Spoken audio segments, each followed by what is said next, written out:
This part right here may solve all of the issues that I've been having with my GR Corolla.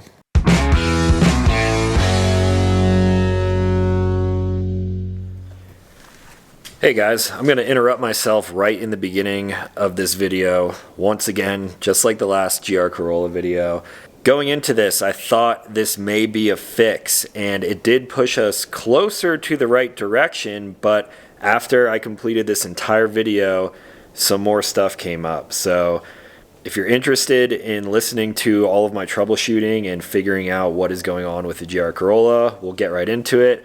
Or if you're interested in just knowing straight up where the car sits right now, you can skip to the end. I'll put some video chapters down below.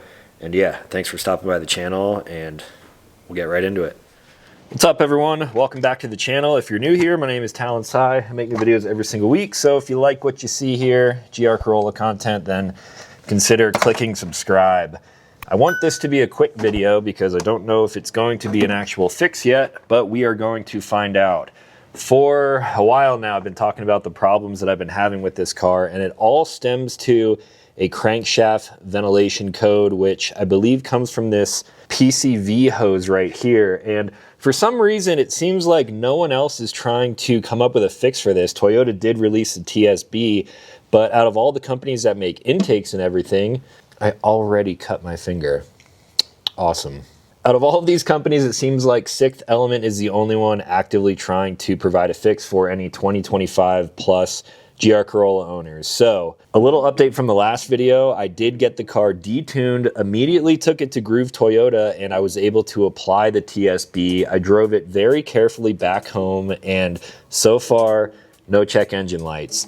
Once I get into boost, that is generally when the code comes on. So I have something right here, a new piece from Sixth Element that may solve my issue. So let me pull some of this apart here, and I will dive into what this thing actually does.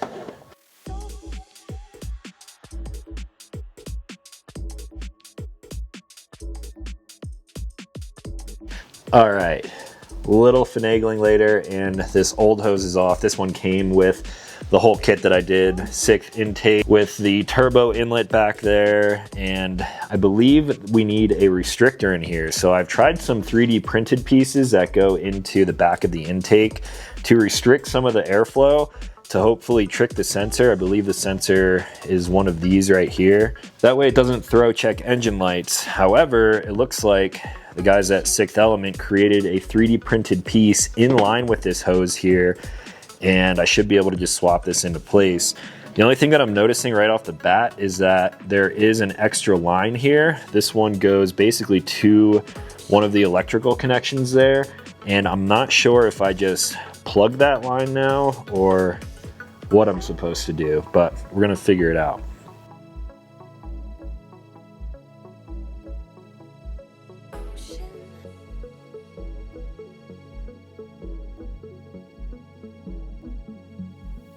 All right, I got the new PCV hose installed, and now I actually need to redo some of the stuff that I've done before. So I'm going to take this sensor here and move it back to its factory location over here. And I'm going to need to reattach the vacuum line that runs from here to this plug over here, which I plugged on the install. It's kind of hard to see in here, but I just messaged the guys at Sixth, and they're pointing me in the right direction. Now, the only vacuum hose I have left is this one, which I cut on the install originally. I don't know if that's going to be long enough. Maybe if I run the sensor like upside down, it'll work, but I'm going to remove this bracket and see if this works. If not, I'll have to run out and get a new vacuum line. All right, a couple seconds later, and it turns out that that is actually the way that that is supposed to be mounted. So I removed the sensor from this bracket over here, installed it over here, and then the hose that came off of the original PCV hose was the wrong diameter. So this hose up top here was really long, so I cut like an inch or two, probably like 2 inches out of that, and reconnected that to the top. So now I think this might be the right way. Instead of tricking the sensor by pulling the vacuum from here, it's going from where it's supposed to be. All of these issues were from the crank vent housing. So that's back to how it was as stock with the TSB. Let's fire this thing up and see how it drives. All right, first test is going to be simply starting it, hopefully without any codes. There were no codes.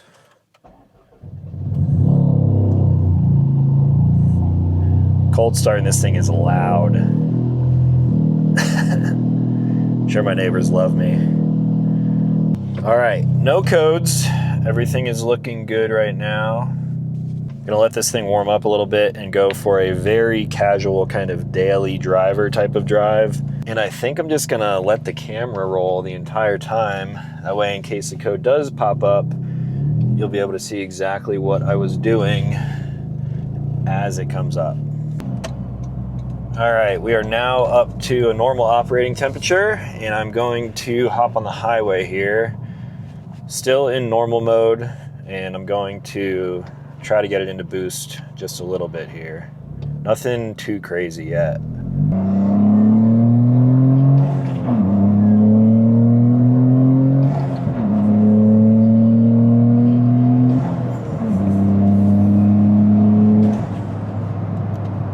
All right, no light so far.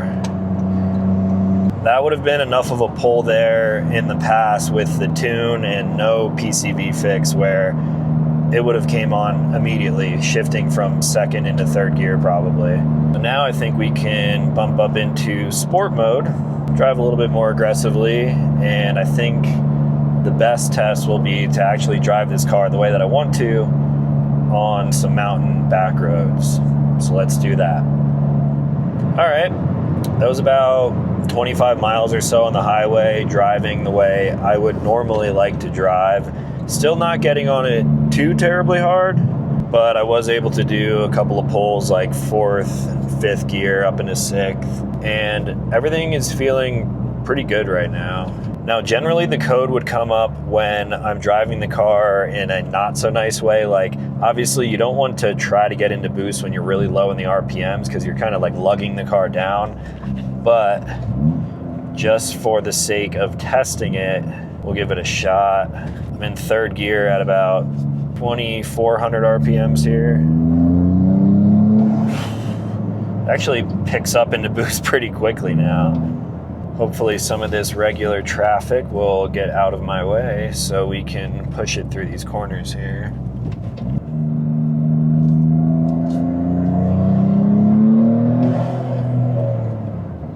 A lot of intake noise. A lot of sports cars out today. Yes, he's turning. All right, here we go. A little bit of compressor surge there that I'm hearing, but that's because of all the mods and, of course, no proper tune yet.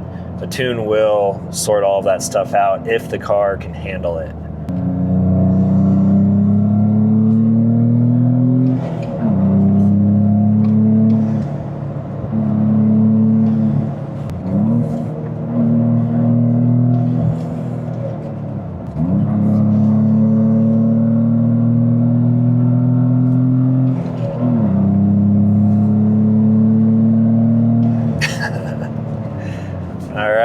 Starting to remember how damn fun this car is. Upshifting, downshifting, in and out of boost right now. Everything is feeling pretty solid.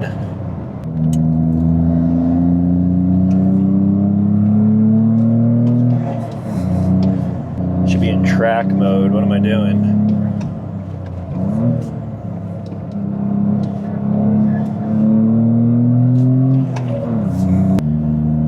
So far, I've only felt that compressor surge once. It may have been because I was in like a lower RPM, giving it a little bit too much. But again, that's something that'll be sorted out, hopefully. I wanted to make sure I drove this car like an extended distance here to give the computer time to pick up on what changes have been made. Since it's basically back in the stock like vacuum line form, the computer should be thinking like, yeah, everything is good to go now. And then with that new PCV hose, they have some kind of restriction in there, which will, of course, hopefully solve this issue. Not sure how long of driving this car, like aggressively and hard, it will take me to really feel 100% confident in it. Once we get all of the air-fuel ratios and everything dialed in with a tune, we'll be making more power, and as long as that code doesn't come back up, I will probably feel a lot more confident with the car at that point.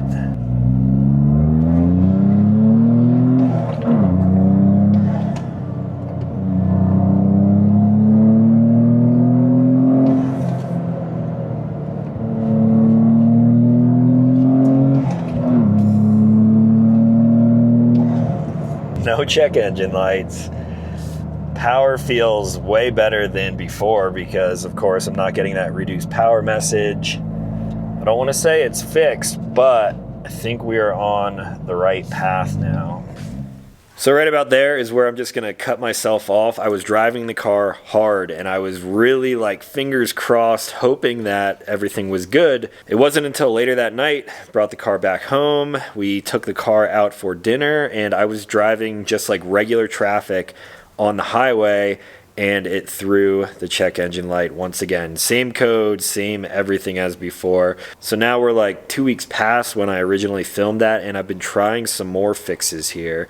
So we have made progress. I actually pinpointed exactly where the check engine light is coming on. So let me show you what I've done. So all of my issues are stemming from essentially this sensor right here. And I am currently testing another very similar piece that I installed in the beginning of the video from Sixth Element. This one does include that other vacuum line here. And I actually moved this sensor from the relocation bracket, which is right down here, back to its factory location, and then I'm just running a longer kind of vacuum line up into this PCV hose. So I tested the original setup, throwing check engine lights, been testing this setup, still throwing a check engine light. And while this issue still is occurring, I can actually replicate it very easily now. So I know exactly where it's at.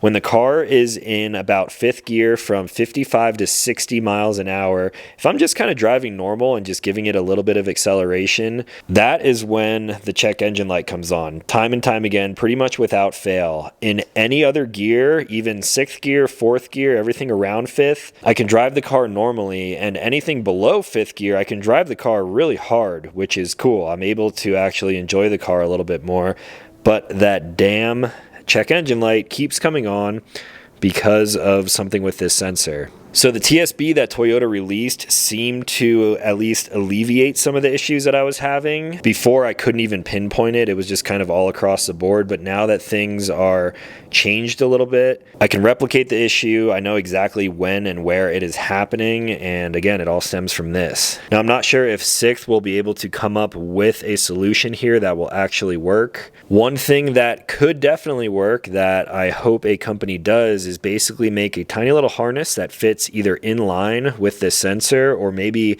even just completely like bypasses the sensor, tricking it into thinking that it is within the parameters of that new TSB, whatever Toyota is calling for out of this sensor. And as of right now, I think that would be the easiest fix. Would it be the best solution? I don't know, because again, I don't really know what parameters they have set on this and why it is throwing this check engine light. But until something like that happens, I do not plan on trying to tune this car any further. I think if the car makes more power, it's going to change the air-fuel ratios, obviously.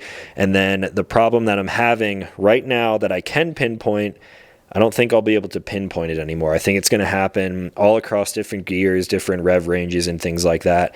So for now, the car is going to be sitting like this. As long as I don't accelerate hard in fifth gear, the check engine light shouldn't come on, so I can still drive it for fun. I mean, I've been driving this car a bunch over the past 2 weeks now, just really fine-tuning where that issue is coming from.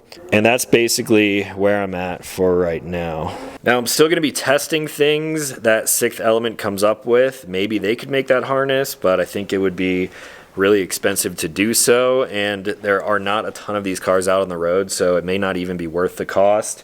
If there are more PCV hoses that I can try, basically anything, I'm down to use my car as a tester to figure out what the hell is going on with this thing. But I think the end goal is going to be, one, either Ecutech figures out a way to solve this issue with tuning, or two, someone creates a bypass sensor for the sensor in here that is causing that issue, and then maybe I could be good to go after that. Now, I hate bringing these updates, especially when there is really not a whole lot of progress made, so I'm probably not going to do anything with this car here on the channel until I have like a solid update, a new piece that actually works. Maybe I can get the car in for tuning and a fix that way, but I can at least drive the car. So that's the plus out of all of this, I guess. If anyone out there that I haven't talked to already, if you're a company that is making something for a solution for this, because it's not just this intake and this setup, it's a lot of these cars. If you're making something and you want someone to test a car that's outfit the way mine is at a specific altitude, I mean, I'm above like a mile high, sitting a little bit above Denver right now. So if you'd like me to test something, I would be very stoked to help you guys find a solution. It seems like everyone's looking for one and no one has found one yet. So that's all that I had for now. Hopefully you guys will see this car soon, but I'm not going to make any promises with that. If you have any questions, let me know. And if you're new here, consider clicking subscribe because I make new videos every single week. As always, thanks for watching. I'll talk to you in the next one.